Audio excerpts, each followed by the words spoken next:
What's going on, guys? Jacob over here coming to you with my reactions to Bucks versus Bulls Game 5. The Bucks take this one 116-100, and they advance to the second round where they will play the Boston Celtics. This series in general, the Bucks, that Game 2 loss, it really woke them up. I was kind of thinking it was going to be a bit more of a grind to win this series without Chris Middleton, but the Bucks came out and they just punched the Bulls in the mouth 3 times and didn't look back. I mean, you have to admire just how motivated they came out to play in all 3 of those games. I mean, every single one, they just came right out, and there was at no point where I felt concerned about the Bucks losing the game. I mean, it was a very business-like approach from them tonight. I mean, they just kind of did their thing, took care of business, and now they're moving on to the second round where they'll play the Boston Celtics. And that series in particular, it worries me without Chris Middleton, I'll say that. The Celtics, they dispatched the Nets in 4 games. The Nets, definitely not as good of a team as they were last year. All 4 of those games, I should say, between the Nets and the Celtics were pretty close, though.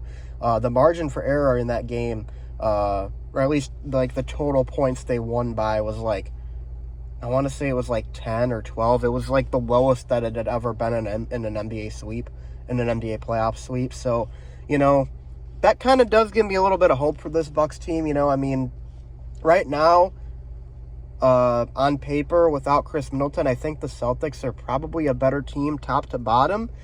But we do have Giannis Antetokounmpo on the other hand, and we're actually hitting our 3-point shots in the playoffs for once, unlike last year where we shot 32%. This year, where I think we're shooting 38% from 3, so that's definitely going to help a lot if the Celtics want to build that wall against Giannis. But I mean, it's going to be a tough series for sure. And the Celtics certainly have the personnel to stop Giannis. Of course, the Heat last year had the personnel to stop Giannis, and so did the Suns. And Giannis had great performances against both of those teams, especially against the Suns, of course, in the finals. And, I'm sure Giannis knows what's at stake here, what he has to do to get this team a series victory without Middleton. And from the sound of it, when Woj went on ESPN today, he said that Middleton might not play until the Eastern Conference Finals. And if that's the case, then we're going to need Giannis Antetokounmpo to be his MVP self. He certainly was against the Bulls, and he can do it against the Celtics for sure. I believe in him. I believe that he's going to be able to lock in and give everything he has for this Bucks team for sure. But it's definitely a series that I really just don't know who to pick right now. I mean, both of these teams are so great defensively. Both of them have stars on each end that can make plays and hit clutch shots. And I really think it's going to go 6 or 7. And honestly, I think it's probably actually going to go 7 games, really. Whether or not the Bucks win, I don't know. Without Chris Middleton, I don't know. With Chris Middleton, I would say the Bucks probably win the series in 6, but without him, I really don't know. It's up in the air. I hope we see some good basketball games, that's for sure. But yeah, I mean, the Bucks, they took care of business against Chicago, and now the real playoffs start for them. I mean, this is like it kind of was last year against the Heat. Of course, everyone kind of thought the Heat were going to give us a series, and we swept them 4-0.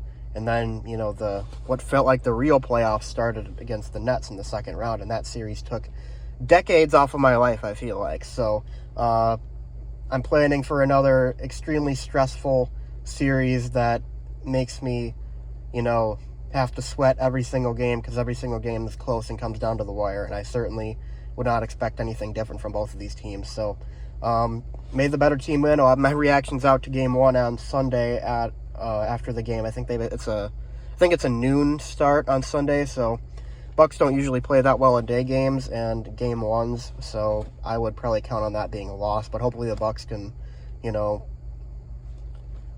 maybe they could get the 1-0 series lead, who knows. But all that matters is having 4 wins at the end of the series, and whatever the Bucks can do to get to 4 wins before the Celtics get to 4 wins, that's all I care about. So anyways, guys, that's all I got to say in this video. Pretty straightforward. The Bucks did what they needed to do against a team that they were better than, and now they're going to have a much tougher opponent in Boston, but certainly I'm sure it's going to make for much more entertaining games too. And just one final note.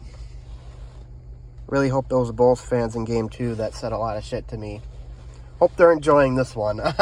But anyways, guys, though, good game, or good series to the Bulls fans out there that I know that are really cool. There are plenty of them out there, and they certainly have a bright future ahead of them.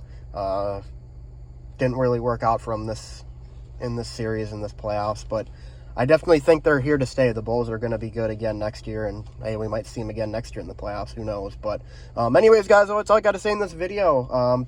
Be sure to leave a like and subscribe, and look forward to my video after the Game 1 on Sunday. But in the meantime, take care and fear the deer.